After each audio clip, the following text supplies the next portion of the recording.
March 27, 1930. Chicago. The Federal Building on Dearborn Street. A line of men in suits stretches down the marble corridor. The air smells of hair tonic and nervous sweat, and Alphonse Capone walks past them all, flanked by lawyers, heading toward a grand jury room where 12 citizens wait to ask him questions he has no intention of answering. He smiles, waves to reporters, adjusts his diamond cufflinks. And in a basement office 3 floors below, a federal agent named Eliot Ness opens a folder containing 600 names, every Chicago police officer on Capone's payroll, and begins planning something the underworld has never seen before. This is the true story of how the most powerful criminal in American history discovered that buying local protection meant nothing when the federal government decided to change the rules. By 1930, Al Capone had perfected the art of corruption. 600 Chicago police officers received monthly envelopes. Judges ruled in his favor. Politicians answered his calls. He transformed bribery from a criminal act into municipal infrastructure, spending an estimated $3 million annually to keep the machine running smoothly. His empire generated $100 million that year. He owned Chicago more completely than any elected official. The protection system seemed invincible, a perfectly engineered fortress of corruption that made prosecution impossible. This isn't about bootlegging or gang wars. It's about the collision between local power and federal authority. About what happens when a man who's bought every level of city government faces investigators who don't answer to that city. Because in 1930, while Capone was maintaining his 600-cop protection network, 2 separate federal operations were already underway. One led by an IRS accountant building a tax case. The other by a Prohibition agent assembling a team specifically chosen because they couldn't be bought. And when these 2 forces converged, they revealed something that terrified every organized crime boss in America: you can own a city, but you can't own a country. Alphonse Capone controlled Chicago through mathematical precision. He'd inherited the South Side operation from Johnny Torrio in 1925, and by 1930 had transformed it into something unprecedented, a criminal corporation that functioned with greater efficiency than most legitimate businesses. The protection system was his masterpiece. Not random bribes paid in desperation, but a structured payroll system. Beat cops received $50 monthly. Sergeants got $100. Precinct captains, $300. District commanders, $500. The amounts were calibrated to each position's usefulness and leverage. 600 police officers. Documented, regular, reliable. But the system extended beyond police. Aldermen controlled city council votes. Judges delayed trials or dismissed charges. Prosecutors discovered technical errors that required cases to be dropped. The machinery hummed with such perfect efficiency that most Chicagoans had stopped noticing it was there. Capone himself had become a celebrity. He attended the opera, donated to charities, opened soup kitchens during the Depression. The public saw him as a businessman who provided a service, alcohol, that most Americans wanted despite Prohibition. He cultivated this image carefully, understanding that public support was another form of protection. His headquarters occupied the entire 4th and 5th floors of the Lexington Hotel. Bulletproof doors, armed guards, secret tunnels connecting to nearby buildings. The physical security matched the political security, layers of defense against any threat. By early 1930, Capone believed he'd achieved something close to immunity. He'd survived assassination attempts, gang wars, and numerous investigations. His protection network had neutralized every legal threat. Chicago was his in every way that mattered. What he didn't understand was that the federal government had been watching him for 3 years, waiting for the right moment and the right approach. Not investigating his crimes, everyone knew about those. But studying his money, his organization, his infrastructure. 2 men, working separately, had been building cases that would circumvent his entire protection system. Frank Wilson was an IRS investigator who'd spent since 1927 documenting Capone's income through expenditure analysis. Patient, methodical, building a tax evasion case 1 transaction at a time. Eliot Ness was a 26-year-old Prohibition agent who'd received an unusual assignment: assemble a team to raid Capone's breweries. Not to build a legal case, Chicago juries wouldn't convict, but to damage his income, disrupt his operations, and create public pressure. Neither man reported to Chicago officials. Both answered to Washington, and neither could be touched by Capone's 600-cop network because federal agents operated outside municipal jurisdiction. But on this day, everything was about to change. Eliot Ness understood that Chicago police corruption made traditional investigation impossible. Every raid got leaked, every witness got intimidated, every piece of evidence disappeared or was ruled inadmissible. So he tried something different. In January 1930, he assembled a list of every Prohibition agent in the Chicago office. 53 names. He began investigating them, not criminals. Looking for financial irregularities, unexplained purchases, signs of bribery. He found that 46 of the 53 were compromised. Capone owned them as surely as he owned the police. Ness selected 9 men who seemed clean. Then went deeper. Bank records, property holdings, family finances, interviews with neighbors and relatives. He needed agents who couldn't be bought, not because they were saints, but because they valued something more than money. The final team consisted of 9 men. Young, mostly unmarried. Some were idealists, others simply enjoyed the challenge. What united them was a willingness to operate in a city where law enforcement had become theater, performances staged for public consumption while real power resided elsewhere. They called themselves the Untouchables, though that name came later. What mattered in early 1930 was that Capone didn't know they existed. Meanwhile, Frank Wilson was making progress on a different front. He'd obtained financial records from a dog track Capone owned. The records showed revenue but also expenditures, including payments to individuals identified only by initials or code names. Wilson began the tedious process of connecting those payments to real people. A bookkeeper who'd kept duplicate records. A cashier who remembered specific transactions. A hotel clerk who documented room charges for Capone's lieutenants. Each was a fragment, but fragments, assembled with patience, become evidence. In February 1930, Wilson obtained a particularly valuable document, a ledger from a Capone-controlled speakeasy showing both reported income and actual income. The difference, paid as protection to police and politicians, proved systematic corruption. More importantly, it proved unreported income. The ledger alone wouldn't convict Capone, but it was part of a larger pattern Wilson was documenting. Expenditures that required income, income that was never reported.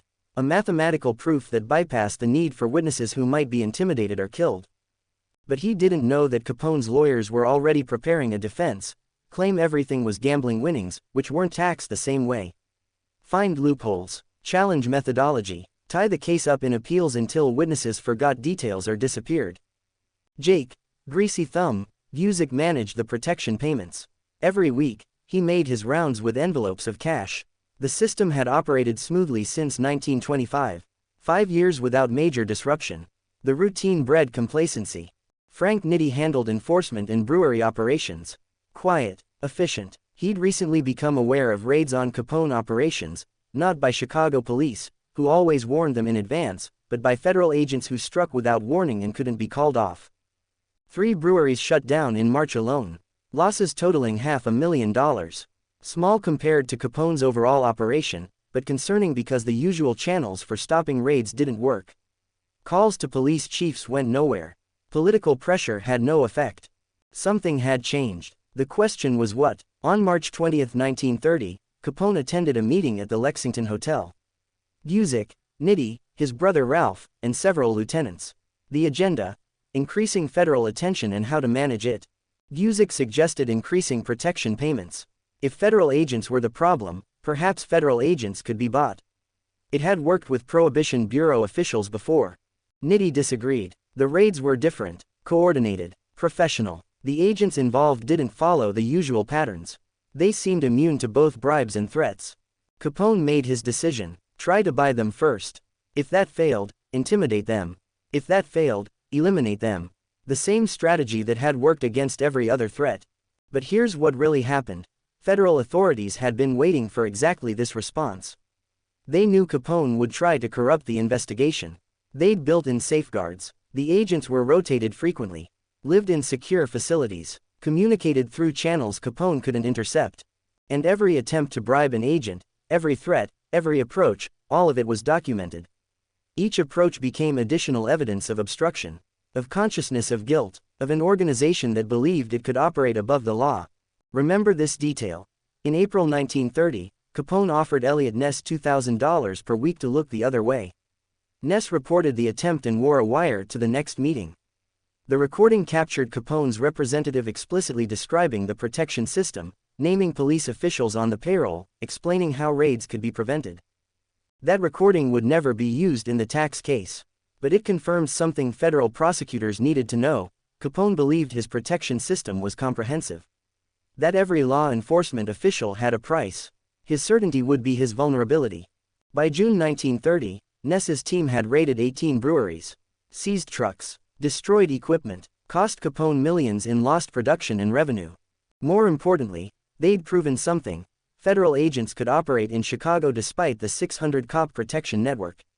Municipal corruption meant nothing to federal authority. Capone responded by increasing security. More guards, better warning systems, moving operations to new locations. But the raids continued, each one coordinated, professional, undetected by the usual sources.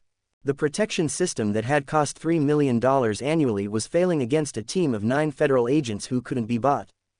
July 1930, the federal government convened a grand jury to investigate Capone's income. Not his crimes, his taxes. Capone appeared, accompanied by lawyers who'd successfully defended him before. He testified carefully, claimed his income came from gambling winnings and couldn't remember specific amounts. Said he'd kept no records because he wasn't required to. It was the same strategy that had worked in Chicago courts. Deny everything, challenge evidence, create reasonable doubt.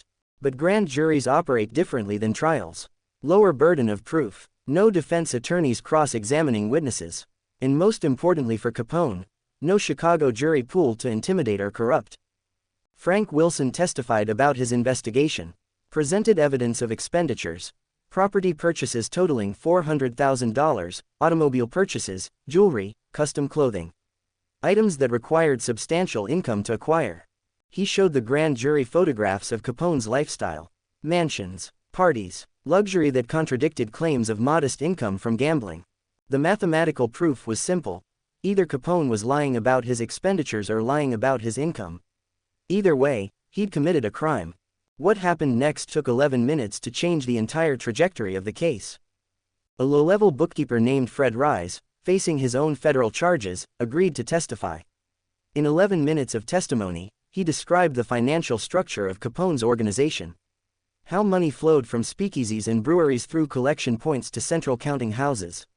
How Guzik distributed it, operations, reinvestment, protection, and Capone's personal cut. Rise had kept duplicate ledgers. Insurance, he called it. Protection for himself if the organization ever decided he knew too much. Those ledgers documented 3 years of transactions. The grand jury adjourned for lunch. Wilson sat in the hallway reviewing his notes, knowing the case had just shifted fundamentally. Meanwhile, in Chicago, Ness was dealing with a different problem. August brought escalation. Capone's organization began targeting the Untouchables directly.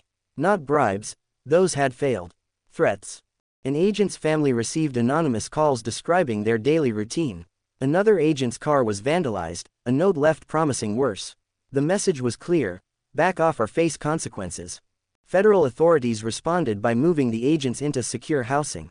Armed escorts, 24-hour protection. The investigation continued. Ness raided the largest brewery in Capone's network, a facility producing 10,000 gallons daily. The raid required coordination with federal marshals because Chicago police couldn't be trusted to assist. They hit it at dawn. Destroyed equipment worth $200,000. Arrested 14 workers, though most would be released for lack of evidence against them personally. The financial damage was significant. But the psychological damage was worse. Capone's people were beginning to wonder if the protection system still worked. If their boss could still shield them from federal attention. Doubt is corrosive in criminal organizations. Doubt leads to people reconsidering their loyalty. To considering deals with prosecutors. To keeping their own insurance files. September 1930, Frank Wilson obtained bank records from a Miami bank where Capone kept accounts under false names. The amounts deposited corresponded to known transactions in Chicago. The pattern was clear: money earned in Chicago, moved to Florida, spent on property and luxury items. Each transaction created documentation, each transfer left traces, and Wilson was documenting all of it, building a financial map that proved income even without direct testimony from witnesses. In October, the grand jury returned indictments. Not for bootlegging, not for murder, for tax evasion, 22 counts covering the years 1925 to 1929. Maximum sentence: 34 years. Capone's lawyers filed motions, challenged jurisdiction, questioned methodology, but the indictment stood. A trial date was set for October 1931, a year away, giving both sides time to prepare. But pressure was building from multiple directions. The brewery raids continued, the tax case moved forward, and the public mood was shifting. The stock market had crashed in 1929. The depression was deepening. Bread lines grew longer while Capone threw lavish parties. The soup kitchens he funded felt less like charity and more like insult, a criminal mocking struggling Americans with their own economic desperation. Political pressure mounted. President Hoover had reportedly made Capone a priority. The Justice Department allocated additional resources. The Treasury Department accelerated the tax investigation. Capone tried to negotiate. His lawyers approached federal prosecutors with an offer: plead guilty to reduced charges, serve 2 to 3 years, pay back taxes. A gentleman's agreement that would let both sides declare victory. The prosecutors seemed interested. Discussions continued through early 1931. Terms were negotiated. A plea agreement was drafted. Capone believed he'd outmaneuvered them, bought his way out with a short prison sentence he could manage. The protection system had bent but not broken. But here's what Capone didn't understand: the prosecutors had been stalling, buying time for Wilson to finish building an airtight case. The plea negotiations were theater, performances staged while real preparation happened elsewhere. June 1931, the plea agreement collapsed. Federal prosecutors rejected the negotiated terms. No deal. Capone would face trial on all charges. His lawyers were stunned. Plea agreements, once negotiated, were usually honored. This breach of protocol signaled something: the government wanted more than conviction. They wanted a message sent. Trial preparation accelerated. The defense team assembled character witnesses, financial experts, anyone who could create reasonable doubt. They prepared to challenge every document, every calculation, every assumption. But they faced a fundamental problem: mathematics. Capone had spent millions. That spending was documented. He'd reported no income. The gap couldn't be explained away. In July, federal authorities moved the trial. Not in Chicago, too much local influence. In federal court, with a jury pool drawn from outside Cook County. Beyond the reach of Capone's 600-cop protection network. Capone began to understand what was happening. This wasn't a typical case where corruption and legal maneuvering could create acquittal. This was something different: a federal government using all its resources against one man, willing to change venues, extend investigations, dedicate whatever time and money necessary to secure conviction. His protection system, which had cost millions and taken years to build, was irrelevant. The 600 cops on his payroll couldn't influence federal jury selection. The judges he owned had no authority in federal court. The prosecutors he'd bought couldn't touch a case being handled from Washington. August brought personal problems. Capone's health was deteriorating. Syphilis, untreated for years, was progressing. He suffered headaches, mood swings, moments of confusion that concerned his lieutenants. The stress of the trial added to physical decline. He was 32 years old but looked older. The invincibility that had defined him was cracking. September. The trial approached. Jury selection began. The defense team tried to corrupt the jury pool, approaching potential jurors, making offers, applying pressure. Standard Chicago practice.